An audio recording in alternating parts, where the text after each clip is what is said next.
महाकाय सूर्यकोटि समप्रभ निर्विघ्नं कुरु मे देव सर्व। जब रात होती है तो हम एक दिया जला लेते हैं और उसकी रोशनी में खुद को महफूज समझते हैं, मगर उस रोशनी के परे जो अंधेरा है वो अपने अंदर बहुत सारी कहानियां समेटे हुए है और इन्हीं कहानियों को आप तक लेकर आता है रात के अंधेरे में।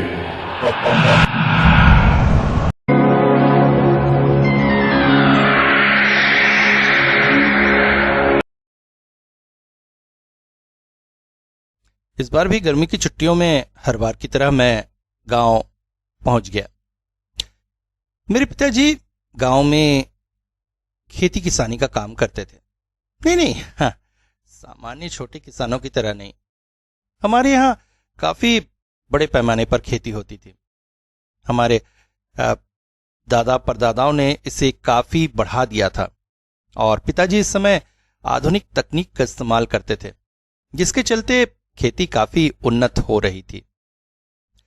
गर्मी की छुट्टियों में मैं शहर के अपने बोर्डिंग स्कूल से गांव चला जाता था।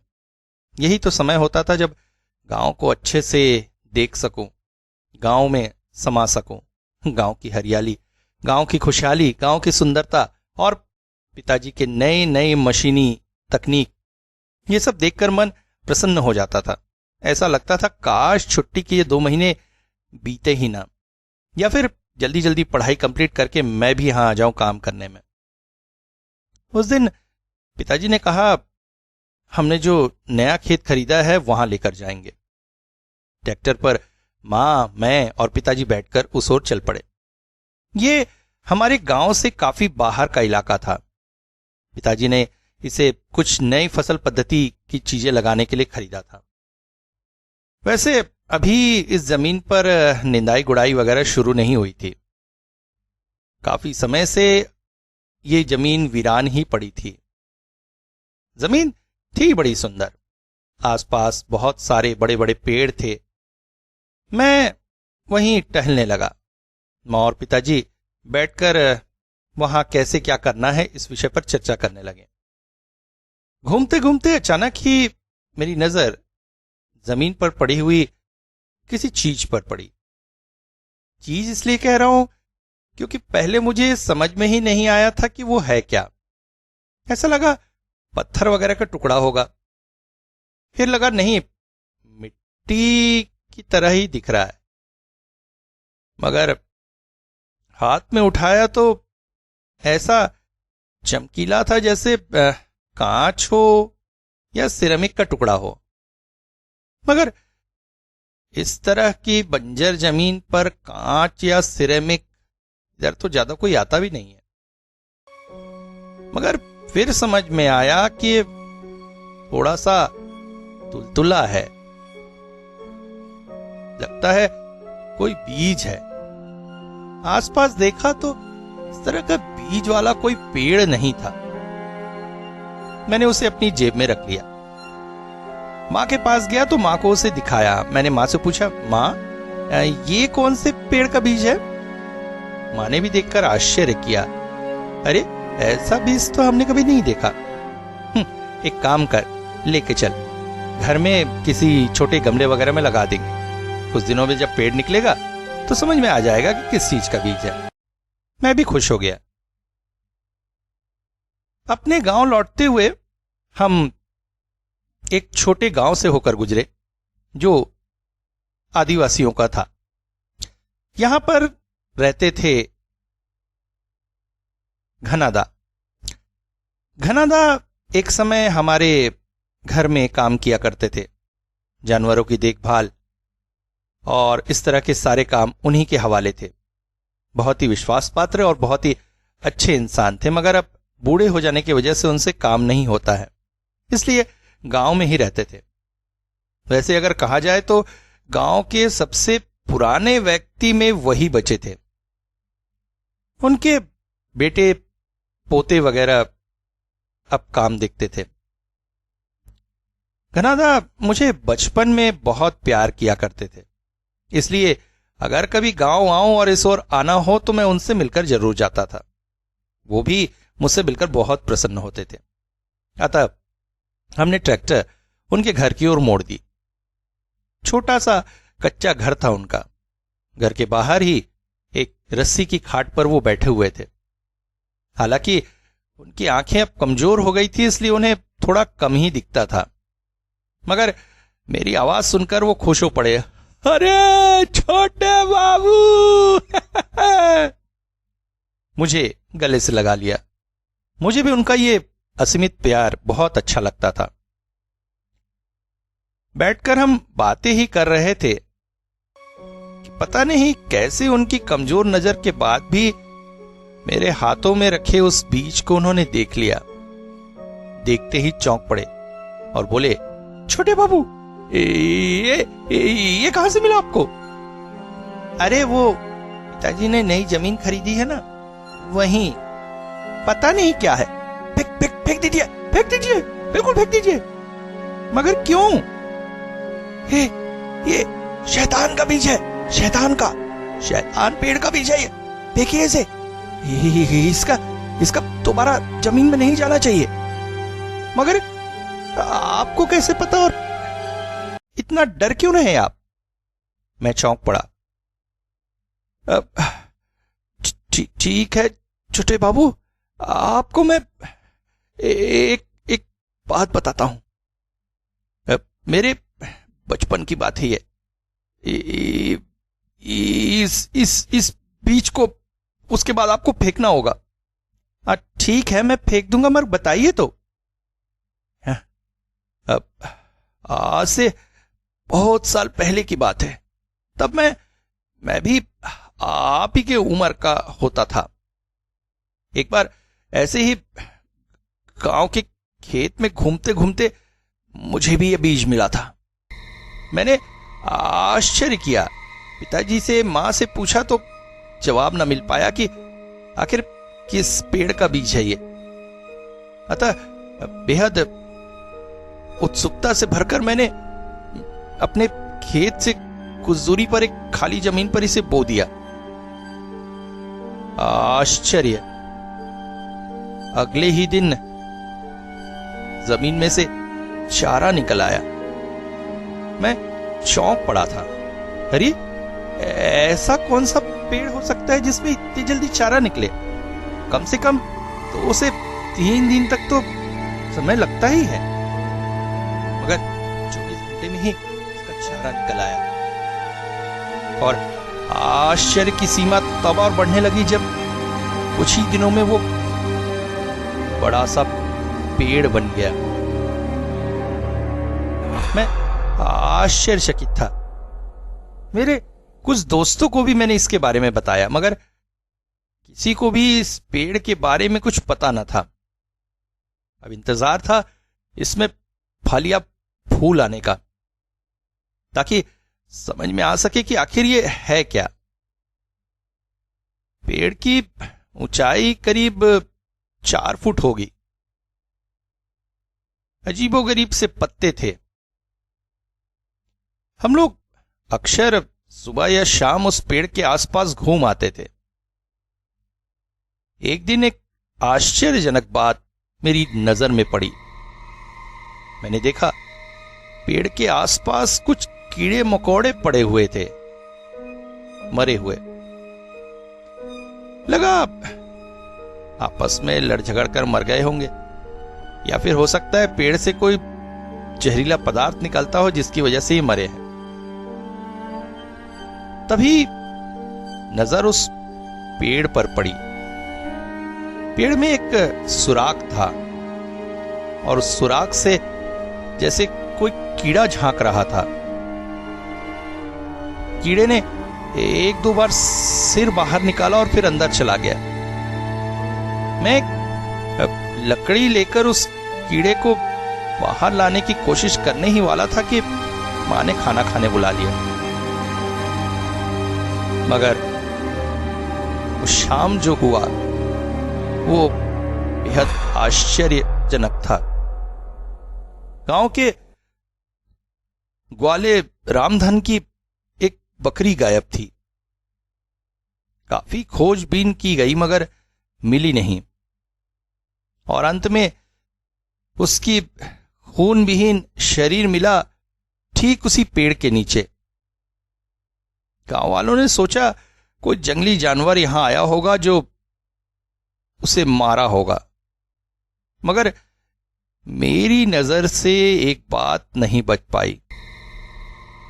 बकरी के गर्दन के ठीक पास एक बहुत ही गहरा सा गड्ढा था, जैसे कोई सुई जैसी चीज उसमें चुभाई गई हो, और शरीर पर बहुत सी जगह ऐसे निशान थे जैसे रस्सी से उसे बांधा गया हो। आश्चर्य में था मैं, और एक अनजाना डर भी लग रहा था। दूसरे दिन अचानक गांव के एक दूसरे ग्वाले हरिराम ने बताया कि रात में उसकी गाय बड़ी ही आश्चर्यजनक हरकतें कर रही थी, जैसे ग्वाल तोड़कर भाग जाना चाहती हो, किसी से बेहद डर रही हो। मगर मेरे दिमाग में उस वक्त एक दूसरी ही बात चल रही थी। उस दिन वो पेड़ बहुत ही अजीब सा दिख रहा था, बिल्कुल मुरझाया सा। ऐसा लग रहा था जैसे ठीक से पानी इत्यादि न मिलने के कारण या गर्मी की वजह से मुरझा गया और बहुत जल्दी मरने वाला है। हां, एक बात जरूर आश्चर्यजनक थी, अचानक ही पेड़ का आकार बढ़ गया था। मैंने उसकी जड़ में पानी वगैरह डाला, मगर कोई असर ना हुआ। हालांकि उस रात हरिराम की एक गाय गायब हो गई। गांव वालों ने एक बार फिर से तलाश करनी शुरू की और पाया ठीक उस पेड़ के नीचे गाय का रक्तविहीन शरीर पड़ा हुआ था।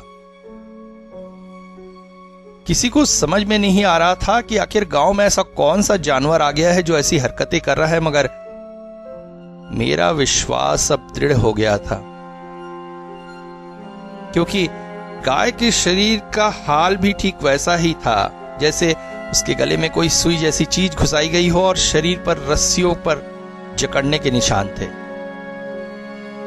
और सबसे आश्चर्यजनक बात थी, उस पौधे में अब बिल्कुल हरियाली छा गई थी। देखकर लग ही नहीं रहा था कि एक दिन पहले यही वो पौधा था जो मुरझाकर मरने की हालत में पहुंच गया था। मैं डर से कांप उठा। मैं अपने आप को रोक न पाया और तुरंत दौड़कर गांव वालों के पास पहुंचा और मेरे अपने सारे अनुभव उनके साथ बतला दिए। सुनकर सभी गांव वाले आश्चर्यचकित हुए। उन्होंने भी अनुभव किया कि मेरी बातों में काफी हद तक सच्चाई है। गांव में फैसला लिया गया कि उस पेड़ को काटकर फेंक दिया जाएगा, और यही सोचकर सभी गांव वाले दौड़ पड़े उस पेड़ की तरफ। इनमें सबसे आगे थे मेरे पिताजी। पेड़ के पास पहुंचकर पिताजी ने एक जोरदार कुल्हाड़ी का वार उस पेड़ पर मारा, मगर अगले ही पल सभी पीछे छिटक कर अलग हो गए, क्योंकि कुल्हाड़ी का वार पड़ते ही पेड़ से एक अजीब सा पानी जैसा कुछ निकल आया था, मगर जिसका रंग बिल्कुल लाल था, जैसे जैसे इंसानी खून। कुछ देर तक सभी आश्चर्यचकित होकर वहां खड़े थे, मगर अगले ही पल पिताजी ने अगला वार उस पेड़ पर किया, और तभी जो कुछ हुआ उसे देखकर हम सभी चौंक पड़े। उस पेड़ से अचानक ही अजीब सी लता निकली और उसने पिताजी को जकड़ लिया। गांव वाले सभी हाहाकार कर उठे। मैं और मां रो पड़े, मगर हमारे देखते देखते पेड़ की उन लताओं ने पिताजी को हवा में ऊंचाई पर उठा लिया। पिताजी छटपटा रहे थे उन लताओं में से निकलने के लिए, मगर तभी जो दृश्य हमने देखा वो और चौंकाने वाला था। पेड़ के उसी छेद में से एक अजीब सा कीड़ा बाहर निकला, जो भनभनाता हुआ पिताजी के पास पहुंच गया और अचानक ही उस कीड़े ने अपने मुंह से निकले हुए एक अजीब सी इंजेक्शन जैसे चोंच को पिताजी की गर्दन पर गड़ा दिया। पिताजी के चीख के साथ साथ उनका शरीर धीरे धीरे खून विहीन होने लगा। मगर इस दृश्य को देखकर गांव वाले न ठहर सके। उन्होंने बेतहाशा उस पेड़ पर कुल्हाड़ी फरसों का वार करना शुरू कर दिया। अचानक ही पेड़ में से एक अजीब सी आवाज आने लगी। हम सभी भयभीत होकर यह दृश्य देख रहे थे। जैसे जैसे पेड़ पर वार होने लगे थे, पेड़ अब धीरे धीरे असहाय सा मुरझाने लगा था और अचानक ही पिताजी का रक्तविहीन शरीर जमीन पर आ गिरा। मैं और माँ दौड़कर उनसे लिपट गए और फफक फफक कर रोने लगे और अगले ही पल एक तेज आवाज के साथ वो पेड़ भी जमीन पर गिर पड़ा और निकल पड़ा उससे जैसे खून का फव्वारा। सभी आश्चर्यचकित थे। तभी कुछ लोगों ने दौड़कर उस कीड़े पर वार किया। एक भयानक चीख के साथ उस कीड़े ने भी दम तोड़ दिया और उसके साथ ही जमीन पर फैल गया ढेर सारा खून। सभी आश्चर्यचकित थे। कुछ समझ में नहीं आ रहा था किसी को कि क्या हो रहा है। मगर तभी फैसला लिया गया कि उस पेड़ की बची हुई जड़ और पूरे पेड़ के शरीर को आग के हवाले कर दिया जाए और तुरंत ही पेट्रोल मंगाकर उसे आग में जला दिया गया। मैं असहाय सा पिताजी के मृत शरीर के पास ही बैठा हुआ था कि तभी मेरी नजर पड़ी जमीन पर खड़े हुए कुछ बीजों पर। वो बीज ठीक वैसे ही थे जैसे मैंने जमीन में बोए थे। मैं तुरंत ही उठा और उन बीजों को उठाकर उस आग में फेंक दिया। बेटा, ये थी मेरे जीवन की एक भयानक घटना। पता नहीं लोग इस पर विश्वास करेंगे कि नहीं, क्योंकि उस समय के ज्यादातर गांव वाले भगवान को प्यारे हो चुके हैं। कि लोग इसे सुनकर कभी कभी मेरे दिमाग का फितूर या मेरे बुढ़ापे की बात समझ लेते हैं, मगर मैं जानता हूं जो मैंने भुगता था। मैं आश्चर्यचकित था। तुम्हारे हाथों में बीज को देखकर मैं डर से इसीलिए सहम गया था। मेरी इन बूढ़ी आंखों में साफ दिखता नहीं है, मगर आज भी मैं उस भयानक बीज को पहचान सकता हूं। और इस वक्त तुम्हारे हाथों में जो है वही बीज है।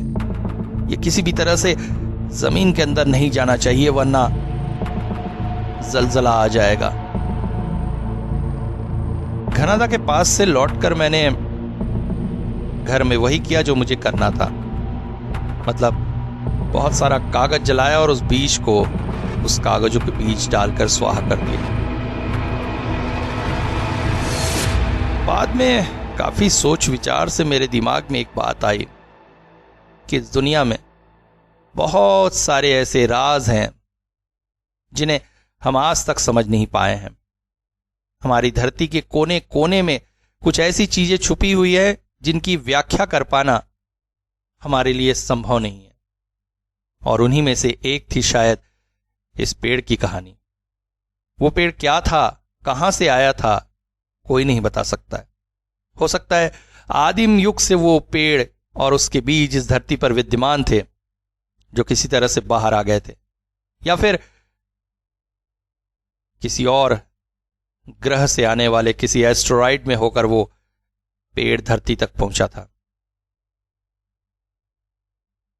पेड़ और उस कीड़े की संपर्क क्या था, यह भी बता पाना असमर्थ। एक तरह का सहजीवन कह सकते हैं इसे, या परजीवन। वो पेड़ निर्भर था इंसानी खून पर और उसी तरह वो कीड़ा भी निर्भर था इंसानी खून पर। उन दोनों ने आपस में एक बॉन्डिंग बना ली थी। वो पेड़ उस कीड़े की मदद करता था और कीड़ा उस पेड़ को पोषण देता था। खून के लिए वो विभिन्न तरह के कीट पतंगों जानवरों को आकर्षित करता था, किसी खास तरह का केमिकल निकालकर।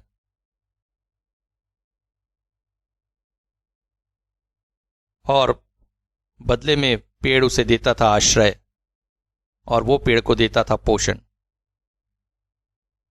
आज भी वो बीज पता नहीं धरती के किस कोने पर विद्यमान होगा, मगर ईश्वर से यही प्रार्थना करता हूं कि वो किसी के हाथ ना लगे, और हाथ लगे तो कभी भी उसे जमीन की वो गहराइयां नसीब ना हो जहां से वो दोबारा पनप सके।